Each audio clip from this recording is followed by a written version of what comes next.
मित्रों नमा संस्कृताय संस्कृत विशेषज्ञ यूट्यूब चैनल पर आपका स्वागत है। इस वीडियो में आप बाबूराम सक्सेना की संस्कृत विभाग के प्रवेशिका के अंतर्गत क्रिया विचार का अध्ययन करेंगे। यदि आपने अभी तक चैनल को सब्सक्राइब नहीं किया है तो शीघ्र ही सब्सक्राइब करके बेल आइकन को दबाकर ऑल पर क्लिक कर लें और चैनल को बड़ा बनाने में सहयोग दें। चलिए शुरू करते हैं। तो थोड़ा सा पहले ये जान लेते हैं कि धातु क्रिया जो है धातु क्या है। अब जैसे विज्ञान की भाषा में तो सोना है, चांदी है, लोहा है, धातु है, पर यहाँ संस्कृत साहित्य की भाषा में धातु जो है वो क्रिया के मूल रूप को धातु कहते हैं। और एक विशेष बात आपको ये बता दें कि टीजीटी के पाठ्यक्रम में जो कुछ पाठ्यक्रम के हिसाब से बाबूराम सक्सेना के अंतर्गत हमें अध्ययन करना है वही आपको बताया जा रहा है। अब कुछ लोगों का कहना है कि क्रमिक वीडियो उपलब्ध कराया जाए, तो क्रमिक का कोई मतलब नहीं है। वैसे भी अगर आप आगे देखेंगे तो बाबूराम सक्सेना की किताब जो है वो बीए के लिए है, हालांकि वो टीजीटी के पाठ्यक्रम में शामिल कर ली गई है। तो उस किताब से आपको वही अध्ययन करना है जो टीजीटी के पाठ्यक्रम में शामिल है। तो अब पाठ्यक्रम में इसके पहले आप सर्वनाम का अध्ययन कर चुके हैं। अब सर्वनाम उसका लिंक जो है डिस्क्रिप्शन बॉक्स में आपको मिल जाएगा। अब आपको पढ़ना है धातु। तो धातु रूपों को पढ़ने से पहले थोड़ा सा हम कुछ जान लेते हैं कि धातु क्या है, कैसे कैसे जो है पद बनता है, पदों में क्या लगाते हैं, प्रत्यय वगैरह। तो ये वीडियो आपके लिए काफ़ी इंपॉर्टेंट होगा। आज समझना जो है आपके लिए ज़्यादा आसान हो जाएगा। तो क्रिया के जो है मूल रूप को क्या कहते हैं, धातु कहते हैं। जैसे पठति में पठ धातु है। अब इसी तरह अब पठ धातु से इसमें जो है प्रत्यय लगाए गए, फिर पठति बना, पठता बना, पठंती बना, ये सब आपके पद हो गए। और फिर इसके बाद क्रियाओं के रूप चलने के क्रम को पद कहते हैं। तो पद दो होते हैं, क्या हैं पद? जो दो हैं वो परस्मय पद हैं और आत्मनेपद पद हैं। परस्मय पद और आत्मनेपद पद। अब पद के अनुसार धातुएं तीन प्रकार की हैं। पद के अनुसार पद तो दो हैं, पर पद के अनुसार धातुएं जो हो तीन प्रकार की हैं। एक परस्मय पदी है और एक आत्मनेपदी है और तीसरा उभयपदी है। परस्मय पद तो परस्मयपदी हो गया, आत्मनेपदी है। उभयपदी वे हैं जिनके दोनों ही प्रकार से रूप चलते हैं, वो जो है उभयपदी कहलाते हैं। मतलब वो परस्मयपदी के हिसाब से चलते हैं और आत्मनेपदी के हिसाब से भी चलते हैं, कुछ ऐसे भी हैं। तो अब यहाँ देखते हैं कि ये जो मुख्यतः आपके प्रत्यय हैं 18, तो ये इसमें से तिप तस झी और सिप थस था मिप वस मस, ये परस्मय पद प्रत्यय कहे जाते हैं। जो 9 है प्रत्यय, ये परस्मय पदी जो है धातुओं में लग करके आपको उपलब्ध कराते हैं परस्मय पदी के रूप। जैसे आप पढ़ते हैं पठति पठता पठंती, पठसी पठता पठत, पठामी पठावा पठामा। तो ये जो आपके हैं ये परस्मय पदी के हो गए। ये भी आप खास तरीके से जान लें कि तिप तस्धी सिप थस्थ मिप वस मस, ये परस्मय पदी 9 प्रत्यय आपके हो गए। और 9 जो है वो आत्मनेपदी के हैं। तो आत्मनेपदी के क्या क्या हैं? ता ताम था, ता ताम झा और थास आथास ध्वम, थास आथास ध्वम और इट वही मही, इट वही मही। तो ता ताम झा, थास आथाम ध्वम, इट वही मही। तो इसमें जैसे आपका लबते लबेते लबनते, सहते सहेते सहनते, भासते भासेते भासनते, इस तरह के जो रूप आते हैं।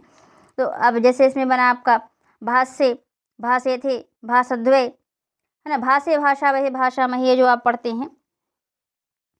तो इस तरह से जो है ये आपका आत्मनेपद प्रत्यय है। आगे बढ़ते हैं। तो आगे जो है आपको मुख्य जो जानकारियां हैं वो सक्सेना के अलावा भी और भी जगह से उपलब्ध कराई गई हैं, ताकि आपके लिए जो है पाठ्यक्रम को अच्छी तरह से समझ लें। धातुएं 10 विभागों में विभक्त की गई हैं। अब इनको गण कहते हैं। तो ये जो है 10 भागों में बटी हैं, ये गण कहलाते हैं। उनके नाम ये हैं भ्वादि, अदादि, जोहोत्यादि। अब इसके बाद दिवादि यहाँ आना था, अब यहाँ ये मिसप्रिंट हो गया है, दिवादि नहीं है। अभी आप श्लोक में देखेंगे और इसका जब विस्तार नीचे देंगे उसमें आप देखेंगे। तो दिवादि, स्वादि, तुदादि, रुदादि, तनादि, क्रयादि और चुरादि, इनको क्रम से प्रथम, द्वितीय, तृतीय, चतुर्थ, पंचम, षष्ठ, सप्तम, अष्टम, नवम तथा दशम गण भी कहते हैं। गण का अर्थ है समूह, धातुओं के उस समूह को जिसके आदि में भू धातु है उसे भ्वादिगण कहते हैं। इसी प्रकार अदादि भी है, जिन धातुओं के रूप एक प्रकार से चलते हैं वे एक गण में रखी गई हैं। तो अब इसके लिए आपको एक सूत्र ये मिलता है, श्लोक मिलता है, तो ये देख लें, बहुत ही इम्पोर्टेंट है, ये बिल्कुल क्लियर कर रहा है। वहाँ तो दिवादी मिस प्रिंट हो गया है परंतु इसमें पूरा आ गया है।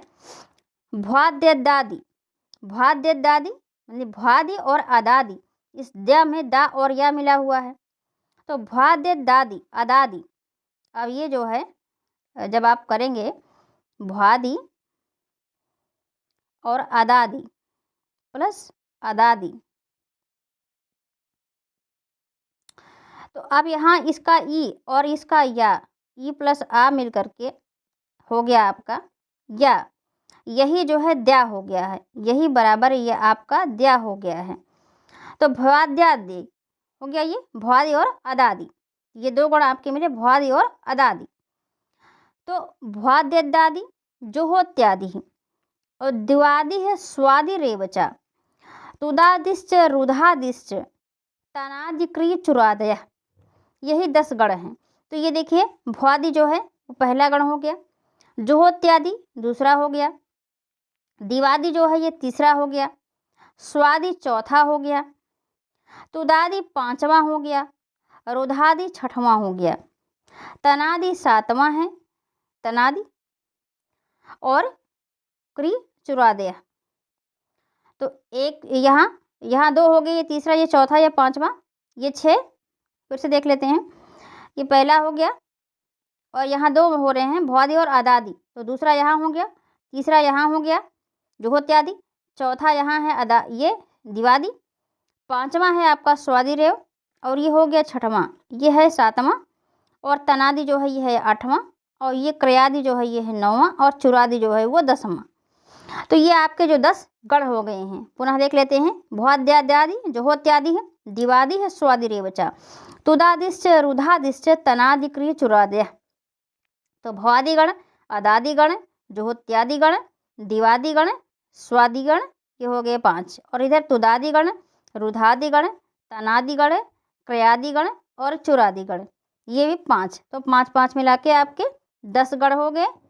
क्लियर? आगे बढ़ते हैं। अब गण समूह क्या है, ये हालांकि सक्सेना की बुक में नहीं दिया गया है, हम आपको अलग से दे रहे हैं, पर ये आपके लिए ज़्यादा हितकर है। आप ये भी जानते चलें कि किस किस गण का कौन सा धातु जो है वो प्रमुख है, किसके हिसाब से उसके सभी जो है चलते हैं। तो जैसे भ्वादि गण में जितनी धातुएं हैं वो कहाँ से चलेंगी, किसके हिसाब से चलेंगी। तो धातुओं के रूप जिन पद्धतियों पर चलाए जाते हैं उन्हें गण कहते हैं। गण जो है वो 10 प्रकार के हैं। प्रत्येक गण का नाम उस समूह के प्रथम धातु के नाम पर रखा गया है। प्रत्येक गण की धातु में एक विशेष विकरण लगता है, उसका जो है ये इसका कोई मतलब नहीं यहाँ है। अब जो है आप ये देखें कि क्या क्या है। जैसे भ्वादि गण में भू और आदि भ्वादि, तो भ्वादि गण में जो है जिन धातुओं के रूप भू धातु के समान चलते हैं वो भ्वादि गण के अंतर्गत आते हैं। अदादि गण क्या है कि अद और आदि गण, अदादि में तो जिन धातुओं के रूप अद धातु के समान चलते हैं वो अदादि गण में आते हैं। जुहोत्यादि हु आदि गण, तो जिन धातुओं के रूप हु धातु के समान चलते हैं वो आपके जुहोत्यादि में आते हैं। दिवादि गण में दिव और आदि दिवादि, तो जिन धातुओं के रूप दिव धातु के समान बनते हैं वो जो है दिवादि गण में हो गया। स्वादि जो है सु और आदि गण, जिन धातुओं के रूप सु के समान चलते हैं वो जो है स्वादि गण है। तुदादि तुद और आदि, जिन धातुओं के रूप तुद के समान चलते हैं वो तुदादि गण है। रुधादि गण क्या है, रुध और आदि, तो जिन धातुओं के रूप रुध के समान चलते हैं वो रुधादि गण के अंतर्गत आते हैं। तनादि गण तन और आदि, तो जिन धातु के रूप तन धातु के समान बनते हैं वो तनादि गण में आते हैं। क्रयादि क्री आदि, अब जिन धातु के रूप क्री के समान चलते हैं क्री धातु के समान चलते हैं वो क्रयादि गण में आते हैं। चुरादि क्या है, चुर और आदि, तो जिन धातुओं के रूप चुर के समान लगते हैं वो चुरादि गण के अंतर्गत आते हैं। आगे देख लेते हैं क्या क्या है। तो आगे जो है अब ये कि रूप जो चलाने की सुगमता है उसमें कैसे कैसे सेट होना है ये भी थोड़ा सा देख लेते हैं। तो रूप चलाने की सुगमता के लिए धातुओं का जो विभाग है वो सेट, वेट और अनिट, इन 3 भागों में भी किया गया है। तो सेट का अर्थ है ईट रहित, ईट सहित, सेट तो ईट जो है सहित, अर्थात जिनके रूपों में धातु और अर्ध धातु प्रत्यय के बीच में एक ई आ जाती है। यह ई कुछ ही प्रत्ययों के पूर्व आती है, सबके पूर्व नहीं। वेट क्या है? वेट जो है वो जो है मतलब आएगा वा और ईट। तो ऐसे विभाग में वे धातुएं हैं जिनके उपरांत ई विकल्प से आती है, और अनिट विभाग में वे हैं जिसमें ईट नहीं लाई जाती। तो सेट में आपका ईट उपलब्ध हो गया, और वेट में विकल्प से हो गया, और अनिट में है ही नहीं, आ का मतलब वैसे भी नहीं, तो इसमें होता ही नहीं। तो कुछ धातुएं सकर्मक होती हैं और कुछ अकर्मक। सकर्मक धातुओं के रूपों के साथ किसी कर्म की आकांक्षा रहती है, अकर्मक धातुओं के रूपों के साथ नहीं। अब संस्कृत भाषा में लकारों के स्थान पर आदेश रूप में होने वाले प्रत्यय दो प्रकार के होते हैं, परस्मय पद और आत्मनेय पद। अब परस्मय पद का सीधा अर्थ है वह पद जो दूसरे के लिए हो, पर अर्थात दूसरा, और आत्मनेय पद का अर्थ है वह पद जो अपने लिए हो, आत्मन माने स्वयं, अपने लिए।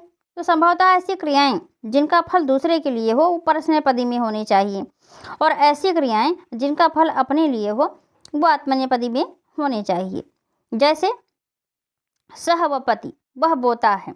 अब यहाँ वपति जो शब्द आया, ये जो मतलब धातु रूप जो आया आपका, वो परस्मय पद की क्रिया है, और इससे यह तात्पर्य निकलता है कि बोने की क्रिया का जो फल होगा वह दूसरे के लिए होगा, बोने वाले के नहीं। यदि सह वपते, वह बोता है, कहा जाए तो इसका अर्थ होगा कि बोने की क्रिया का फल बोने वाले को मिलेगा। और परंतु अब यही देखिए, ये जो वपते आया है ये आत्मनेपदी की है, आत्मनेपदी का धातु रूप है, और ये जो वपति आया है यही परस्मयपदी का है। आप पढ़ते हैं पढ़ते पढ़ता पठंती, और जैसे ये वपते जो है आप पढ़ते हैं लपते लबेते लबनते। तो अब इस तरह से जो है, परंतु क्रिया के रूपों को इस दृष्टि से प्रयोग करने का नियम केवल व्याकरणों में ही दिखाया गया है। संस्कृत के प्राय सभी ग्रंथकार इस नियम का उल्लंघन करते आए हैं। धातुएं पदों के हिसाब से भी विभक्त हैं, कुछ परस्मयपदी में होती हैं, कुछ आत्मनेपदी में ही, कुछ दोनों में। वही आपको जो हमने बताया उभयपदी, वही दोनों का मतलब यहाँ उभयपदी ही है।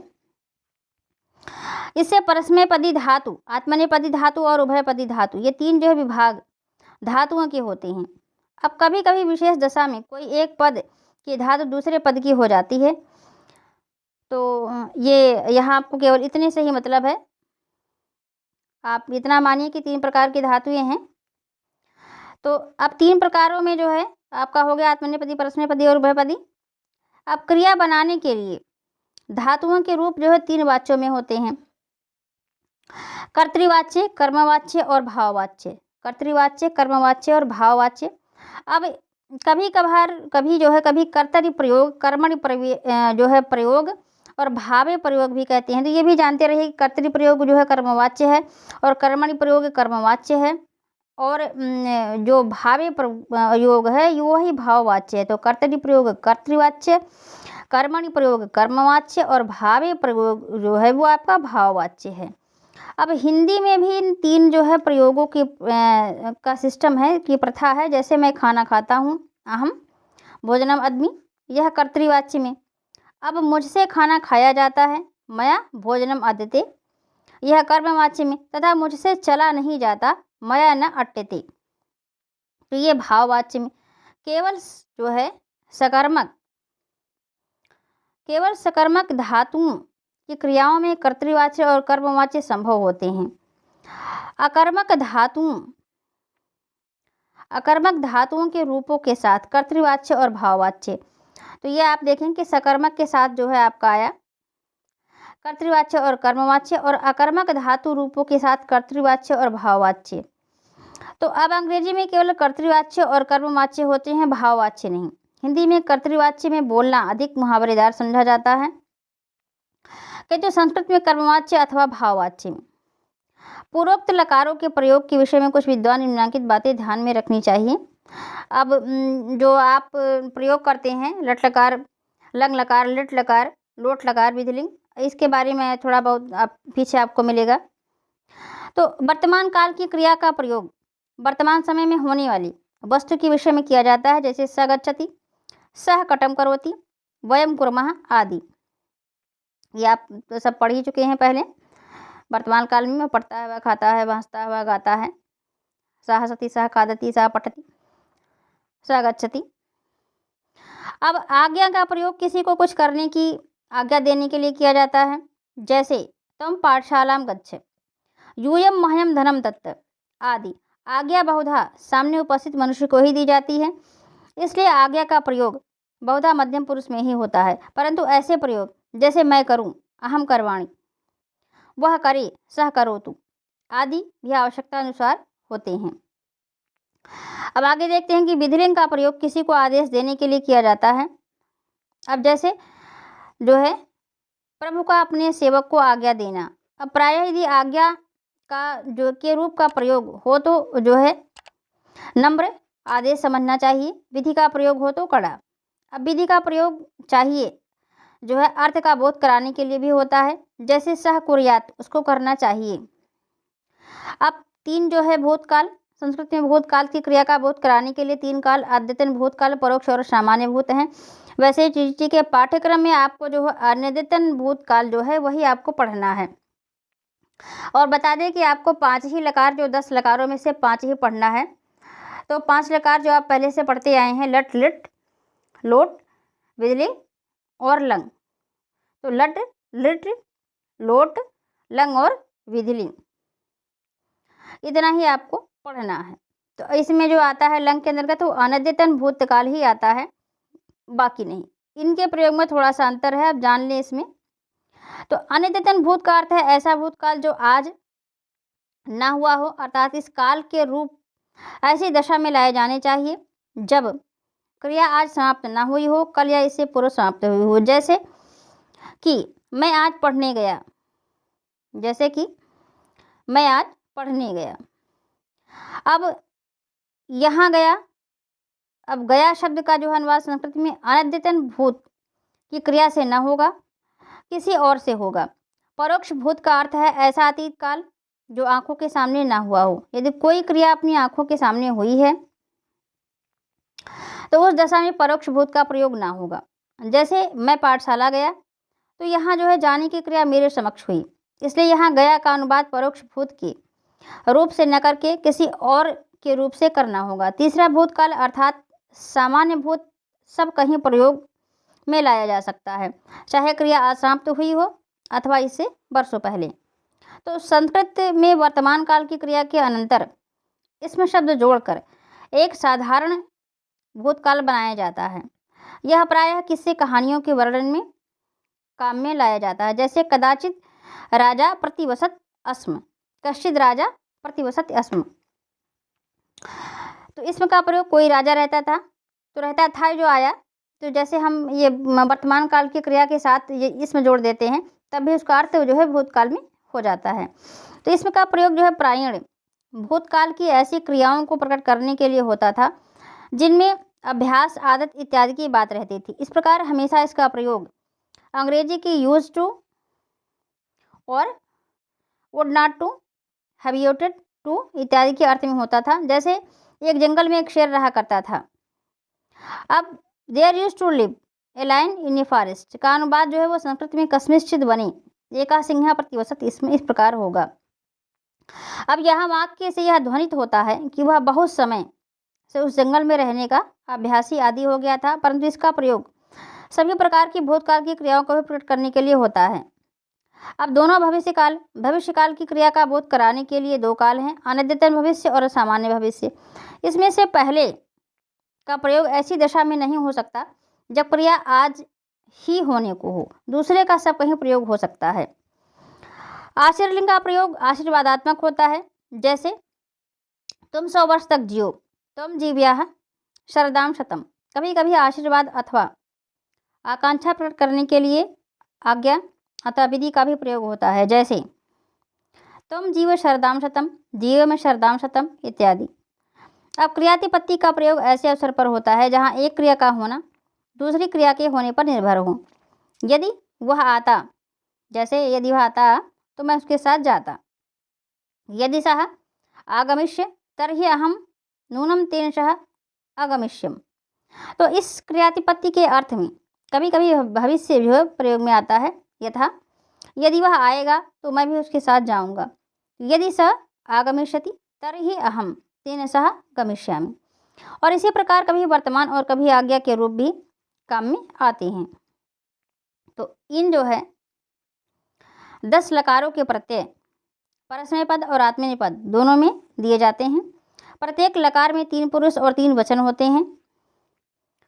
वैसे आपके टीजी के पाठ्यक्रम में 5 ही आपको अध्ययन करना है, परंतु ये पूछ भी ले अगर तो ये भी आप जाने ही रहिए कि 10 लकारों में ही परस्मैपदी और आत्मनेपदी दोनों में आपको रूप उपलब्ध होते हैं और सभी में जो है 3 पुरुष और 3 वचन होते हैं। हिंदी में क्रिया बहुधा कर्तृवाच्य में कर्ता के लिंग के अनुसार, जैसे राम जाता है, गौरी जाती है, राम गया, गौरी आई, राम जाएगा, गौरी जाएगी। और ये जो है तथा कर्मवाच्य में कर्म के लिंग के अनुसार, जैसे मुझसे किताब नहीं पढ़ी जाती, मुझसे अखबार नहीं पढ़ा जाता इत्यादि। अब बदलती है, परंतु संस्कृत में क्रिया कर्ता या कर्म के लिंग के अनुसार नहीं बदलती। क्रिया जो है वो कर्ता या कर्म के लिंग के अनुसार नहीं बदलती। रामः गच्छति या गौरी गच्छति, रामो अगच्छत या गौरी अगच्छत, रामो गमिष्यति या गौरी गमिष्यति। अब मया पुस्तिका न पठ्यते या मया समाचार पत्रम न पठ्यते आदि। ये कहना ये चाहते हैं जैसे जो है आपकी लिखति पठति हंसति इस तरह की जो धातुएं हैं वो चाहे जो है आपकी पुल्लिंग होंगे चाहे स्त्रीलिंग होंगे कि सभी के साथ वही आता है। जैसे बालका भी पठति, बालका पठति, बालिका पठति। तो बालक और बालिका का शब्द रूप तो अलग अलग है, लेकिन जो पठति आता है वो सबके लिए वही आएगा, यही ये कहना चाहते हैं। तो ये क्लियर हो गया। इस वीडियो में इतना ही। सभी वीडियो आपको क्रम से संस्कृत व्याकरण प्रवेशिका मूल पुस्तक के प्लेलिस्ट में मिल जाएंगे। चैनल को सब्सक्राइब अवश्य कर लें, क्योंकि इस चैनल पर आपको संस्कृत और हिंदी विषय से संबंधित वीडियोज़ मिलते रहेंगे। आप हमें सोशल मीडिया पर भी फॉलो कर सकते हैं। सभी के लिंक नीचे डिस्क्रिप्शन में दिए गए हैं। वीडियो को लाइक करें, शेयर करें, अपने सुझाव कमेंट बॉक्स में दें। वीडियो कैसा लगा ये अवश्य बताएं। चैनल को अधिक से अधिक संख्या में सब्सक्राइब करें। मिलते हैं अगले वीडियो में, तब तक के लिए मित्रों नमः संस्कृताय।